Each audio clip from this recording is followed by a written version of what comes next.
The more you listen, the more you learn. That's why I listened to 100 hours of Chinese in just 3 weeks. Here's what I learned and how you can apply that to your learning.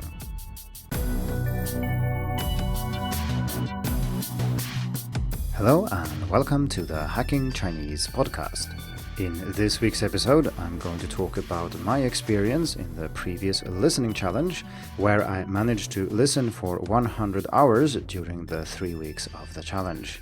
I've been a proponent of massive amounts of input for learning languages for a very long time, but I think this is the first time I reach 100 hours in any of the challenges, and this gave me some insights when it comes to immersion and listening to vast amounts of Chinese while being busy with other things and not actually focusing on learning Chinese. And that is, of course, what I will talk about in this episode. Before I go into more details on what I did and how I think that can benefit you in your endeavors to learn Chinese, I want to briefly mention why input is so important.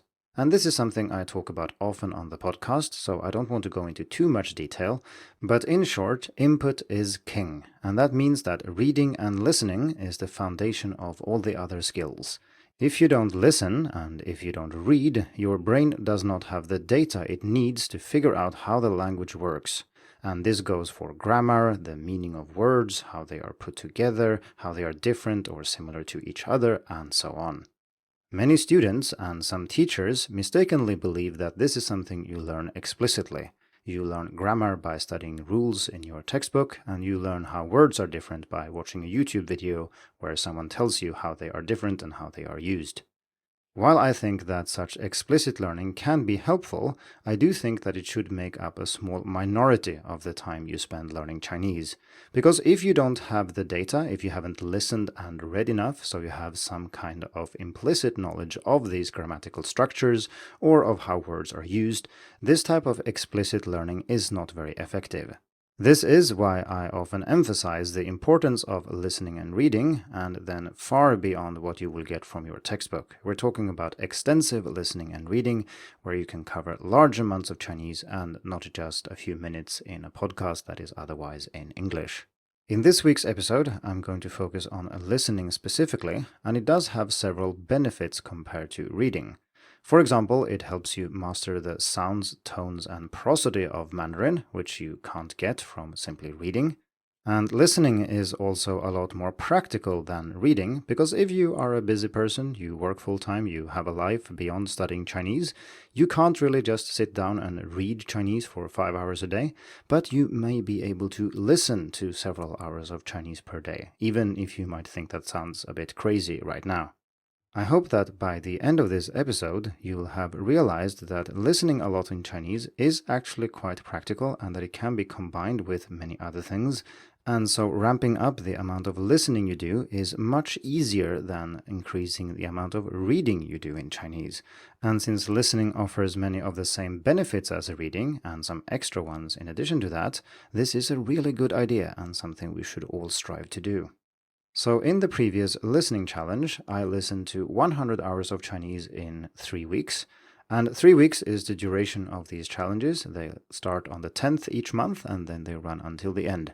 And if you're interested, you can head over to challenges.hackingchinese.com, where you can check what challenge is currently running, and you can also enroll for free. Listening for 100 hours of Chinese in 3 weeks is not exceptional if you study full-time, and especially not if you live in a Chinese-speaking environment and you count listening to people around you. You can basically get to 5 hours per day simply by going to class and by talking to people and then listening to a few podcasts or watching a movie or two. However, I live in Sweden, I don't study Chinese in any formal sense, I do have a full-time job, and I didn't count conversations or any form of background listening, such as music or anything going on when I didn't focus on it. I'm proud of having reached 100 hours under these conditions, but the point of this podcast is not for me to boast about something awesome I did, it is to show how the insights that I gain by doing so can help you listen more. And you might not be in a position where you can listen for 100 hours every month, but I do think that these insights can help you increase the amount of listening you're doing. So whatever level you're at now, maybe you can increase that by 50%, maybe you can double it. I think it makes sense to split this discussion into two parts. One is about listening to more spoken audio in general, so that would be regardless of language, and the other one being about increasing the amount of Chinese you listen to, so the proportion of that spoken audio which is in Chinese. Because as we shall see, there are many things you can do that are unrelated to Chinese really. It's just about getting used to listening to more spoken audio. And that could be in any language, because the strategies and skills I'm going to talk about are not language dependent, and they are indeed not maybe about languages at all. Still, I think they are essential to cover, because if you don't already listen to hours and hours of spoken audio every day, it's going to be almost impossible to suddenly start listening to Chinese for 5 hours a day. Maybe you can do that once for a single day if you really want to, but doing it every day is going to be very hard. So let's start by talking about how to learn more in general. And the first suggestion here is to focus on things that you like. The reason that I have listened to thousands and thousands of hours of podcasts and audiobooks and so on in English is not that I want to improve my English. That has never been the goal. It's because I really like listening to these things. I'm interested in the stories, or I enjoy the content for some other reason. Sure, I realize that I've learned a lot of English by listening so much, but that was never the goal.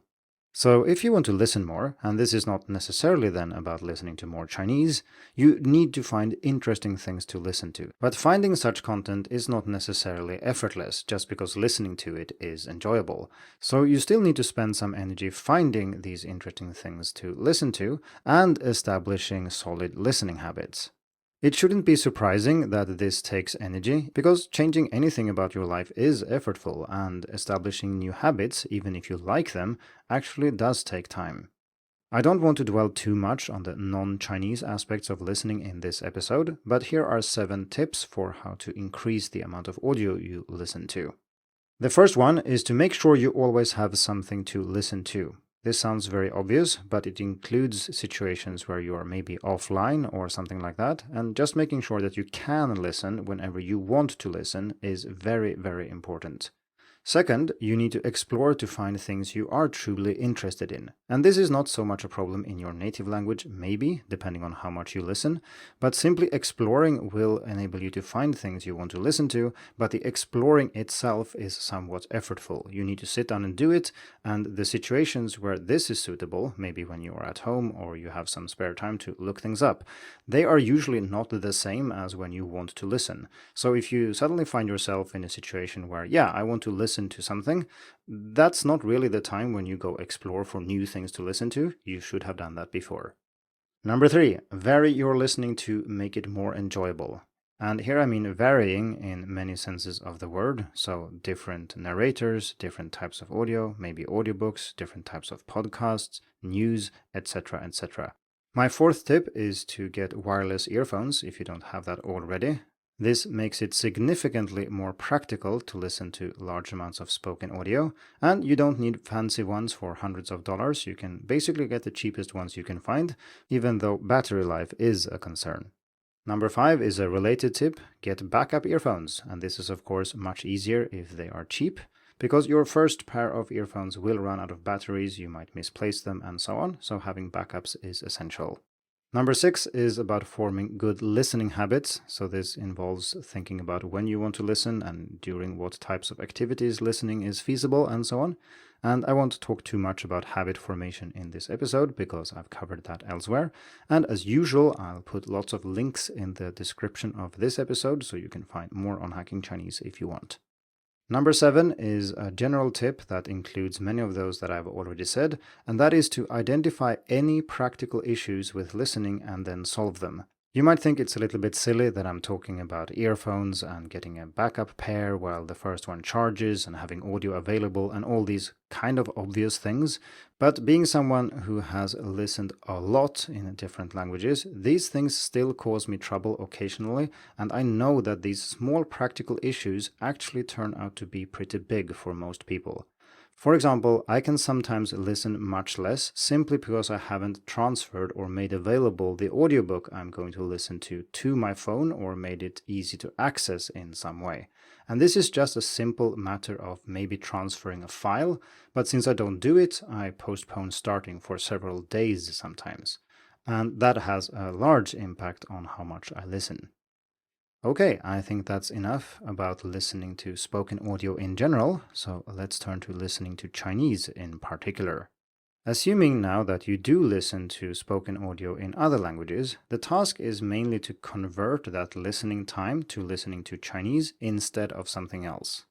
And unless you're studying full-time or have a lot of time dedicated to learning Chinese, this trade-off is not necessarily that simple, because the question is, how much Chinese do you want to listen to?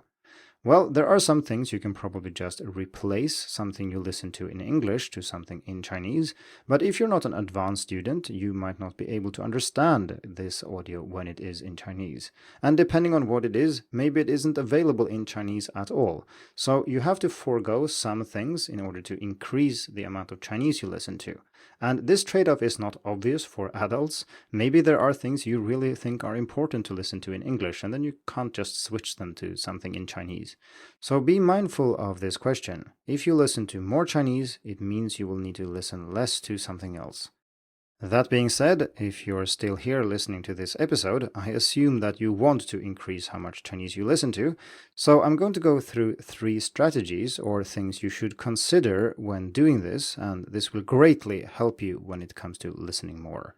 So number 1 is to have audio at a suitable level available at all times. I did mention that you need audio available, but it's not just that when it comes to listening to Chinese in particular, because you also need audio that suits your listening situation. And I will return to this a little bit more later in this episode, but in essence, if you're being distracted by other things or can't concentrate fully or you're just tired, listening to difficult audio in Chinese is not going to work. So for these situations, you need something easier. Maybe you can re-listen to something you've listened to before.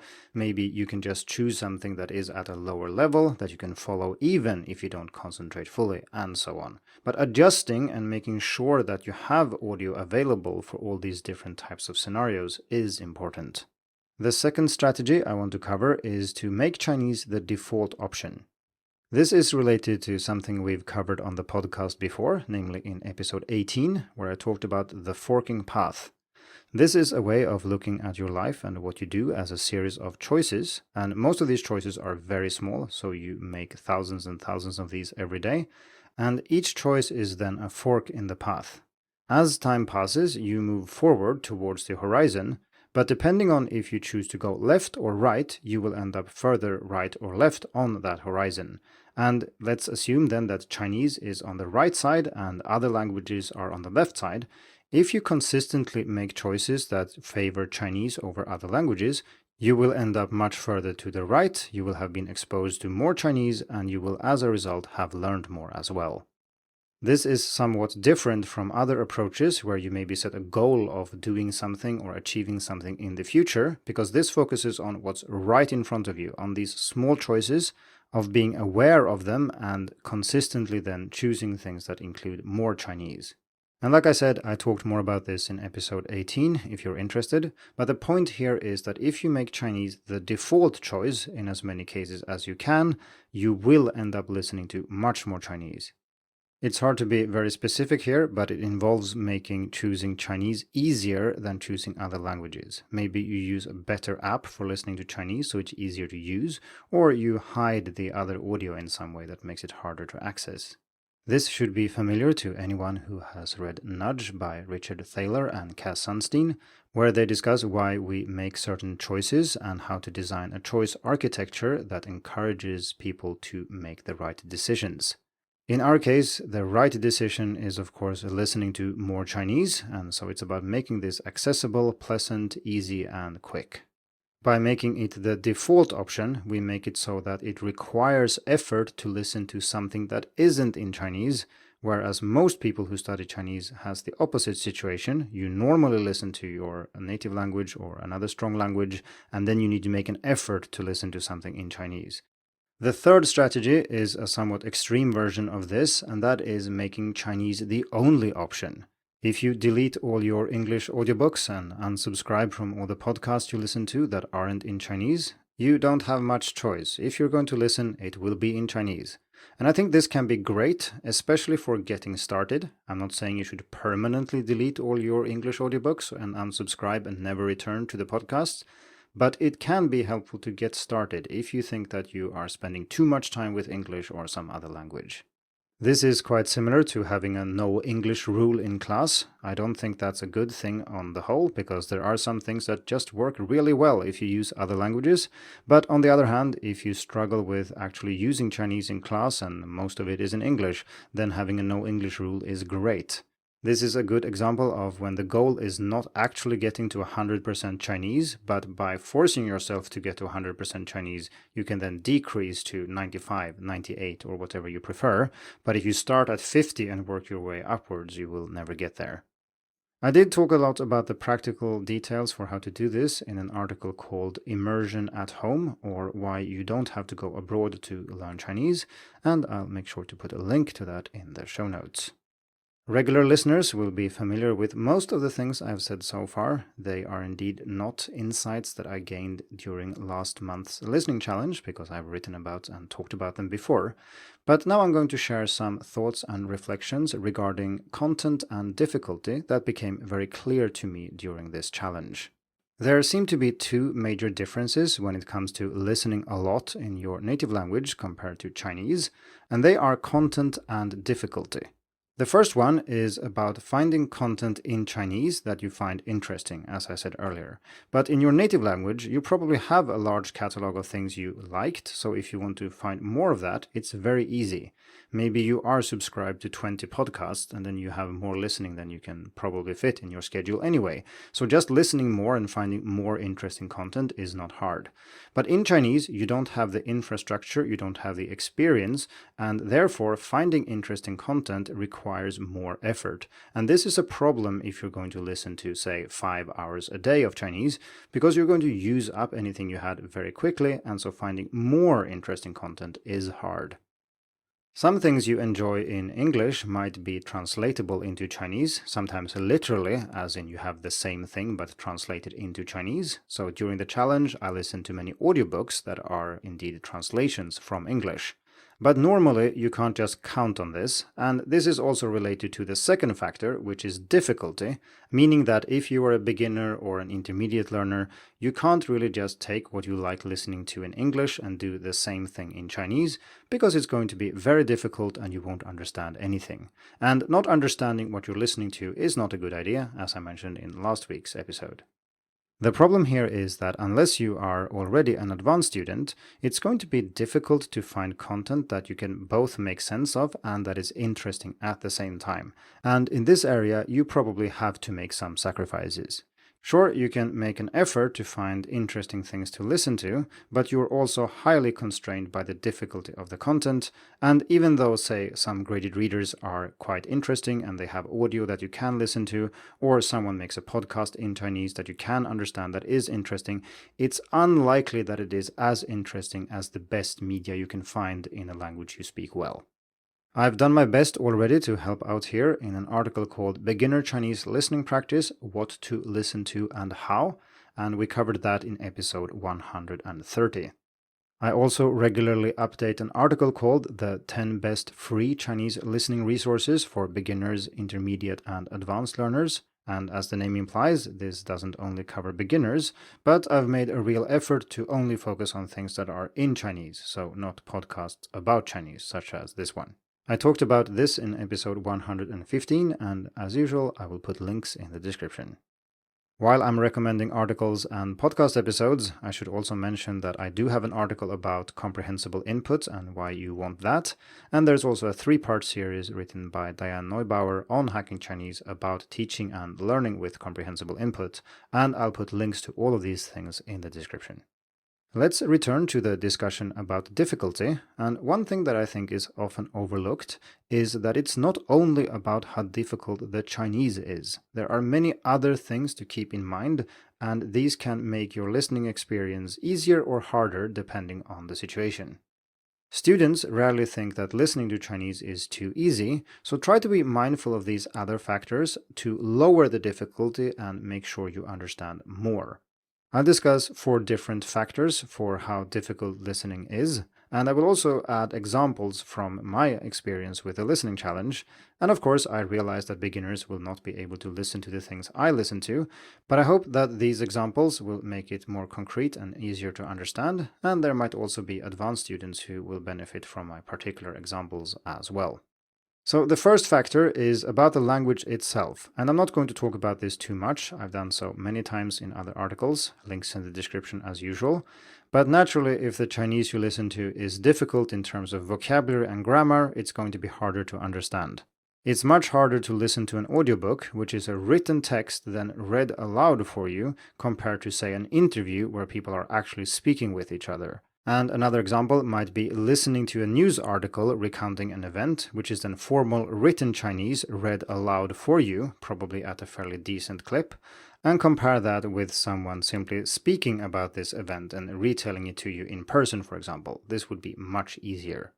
The second factor is how familiar you are with the topic. And this is more important than people think, because if you do know something about the topic in advance before you listen, you will be able to use that knowledge to interpret what happens. And this is something we talked a lot about in the Beyond Tingbudong series, and as usual, links in the description. But the point here is that listening to something that is completely new to you in Chinese is much harder than listening to something where you kind of know what's going on in advance. Just to take an example, if you watch a video about maths in Chinese, you already know your basic arithmetic in English, and so if you watch a video about that in Chinese, it's going to be pretty easy. But if you watch someone explaining quantum mechanics in Chinese and you don't know this in English already, it's going to be nearly impossible to understand. During the challenge, I made use of this several times because I did listen to audio versions of books I had read in English, although it was maybe 10 or 20 years ago, so I wasn't that familiar with them, but I still had some familiarity with the content. This is also why I think the best way to ease yourself into reading novels in Chinese is reading something you have already read in another language. That makes it so much easier because you know what to expect and you remove this part of the difficulty. The third factor that influences difficulty is the complexity of the structure of the text. So not the difficulty of the language or the content, but the way it's structured. If you're listening to something that's meant to be educational, for example, it's meant to be easy to understand. But if you're listening to a novel, it could actually be part of the point that it is not easy to understand. I've listened to a lot of science fiction in Chinese and in English, and if you have a setting which is not obvious to the reader, maybe it's in the future, maybe it's a modified version of our past or something like that, you don't start the book by explaining how everything works and then you start the story. This would be very boring and nobody writes like this. Instead, you find clever ways of revealing information about the setting while you're also telling the story. Maybe you don't even tell the story linearly. Perhaps you put the ending first or something fancy like that. Or maybe the chapters are in reverse chronological order. And you do various fancy things to make it more interesting, but this also makes it much, much harder to understand. Let's compare two different audiobooks that I listened to during the challenge. And the first is J.R.R. Tolkien's The Hobbit, which I think many of you will be familiar with. And the other is Hyperion by Dan Simmons, which you might not be as familiar with. The Hobbit is very straightforward. It is a linear story going from A to B, and it's easy to understand even for children, which is part of the point. Hyperion, on the other hand, is not so straightforward. It's essentially a collection of short stories bound together to form a narrative, sometimes in a non-linear way. This means that you need to get into the narrative of each short story, you have to keep them in mind and then combine them to get the overall picture, which is then continued in the sequel that I also listened to. So it's not the language that makes Hyperion harder to understand than The Hobbit, but rather the structure of the text. The fourth factor that influences how difficult listening is how much you focus on it. And this is something I thought about a lot during the challenge, because I do different things in a day, and if I want to maximize the amount of Chinese I listen to, I need to make sure I have something suitable for every occasion, as I mentioned before. This is not only true for beginners, it's definitely true for advanced students as well. If I'm out walking or running, I can listen to anything. I focus completely on what I'm listening to, and difficulty then doesn't matter as much. But if I'm trying to combine listening with something else, For example, let's say my job requires me to format something in a fairly menial way or manipulate text or numbers in a table or something like that. I could probably listen to The Hobbit while doing that and still follow along in the story. But when I did that with Hyperion, I found my mind drifting away and focusing more on the work and less on the story, and so I needed to re-listen a lot, and this simply didn't work. I've written a lot about how to combine various study activities with your life and your job in general in other articles, such as one about the time barrel and another about time quality, and I'll put links to those in the description. These then are the 4 factors I wanted to talk about that influence how difficult something is to listen to. And if you want to listen as much as you can, and I'm not talking about just a little bit extra here, but actually hit the kind of max for the situation you're in, you need to balance and optimize all 4. Before I round this episode off, I'll just mention briefly what I did listen to during the challenge, because I know some of you will be interested in hearing about that. And like I said, I focused mostly on translated novels, all narrated by the same person actually, and this is mostly about accessibility. It started with me wanting to listen to The Wheel of Time. It's a fantasy series by Robert Jordan in Chinese, but I couldn't find an official audiobook. But then I did find an account on a video sharing platform where a Chinese guy recorded these novels, what I think is for fun, I'm not sure. And then I ended up listening to basically everything he had uploaded, which was much more than just The Wheel of Time. As it turned out too, that was a work in progress, so I actually couldn't listen to even the first book. I listened to only half and then switched to, well, Hyperion, as I said. I also listened to this follow-up, The Fall of Hyperion, The Hobbit, as I mentioned earlier, and then also a prequel to The Wheel of Time, New Spring, and as I said, also half of the first novel. And then in addition to this, I also listened to some Liangle Laoshi, and I'll put links to that in the description as well.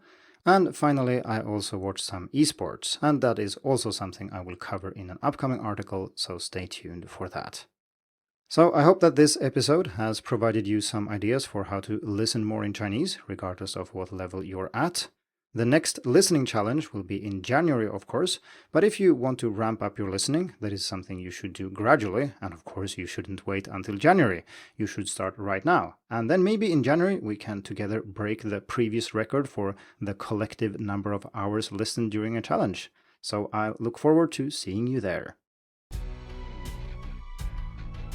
Thank you for tuning in to the Hacking Chinese podcast. If you like this episode, please share it.